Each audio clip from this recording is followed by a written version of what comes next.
এই তুমি দাঁড়াও, বলো বিজ্ঞান কাকে বলে? স্যার, বিজ্ঞান শব্দটাকে ভাঙলে পাওয়া যায় বিগ জ্ঞান, তার মানে হচ্ছে বড় জ্ঞান। সো বড় জ্ঞানকেই বিজ্ঞান বলে। না, তোমাকে দিয়ে হবে না। এই তুমি দাঁড়াও, বলো পৃথিবী আর চাঁদের মধ্যবর্তী দূরত্ব কত? Sir, 4 bench. 4 বেঞ্চ মানে?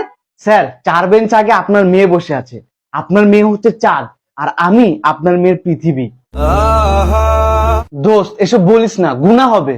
স্যার, এখানে আমার একটা কোশ্চেন ছিল, মানুষ যদি চাঁদে বসবাস শুরু করে তাহলে তারা কি দেখে ঈদ পালন করবে?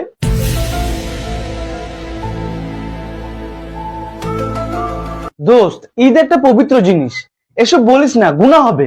স্যার, এখানে আমারও একটা কোশ্চেন আছে, পৃথিবীতে থাকা মানুষরা চাঁদকে দেখিয়ে বলে ওই যে দেখো চাঁদ মামা, তার মানে পৃথিবী হচ্ছে চাঁদের বোন আর চাঁদ হচ্ছে পৃথিবীর ভাই, এ কারণেই তো তাকে মামা ডাকা হয়। তাহলে চাঁদে যদি মানুষ থাকে তাহলে মানুষরা পৃথিবীকে দেখে কি বলবে?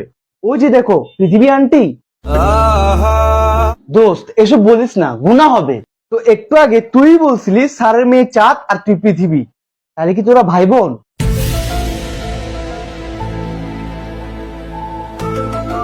তোমাদের অনেক কোশ্চেন হয়েছে, এবার আমি কোশ্চেন করব।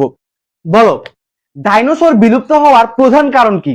স্যার, এসব বলিয়েন না, গুনাহ হবে। এই, ওরে ধর, ওরে আল্লাহর কাছে পাঠাই।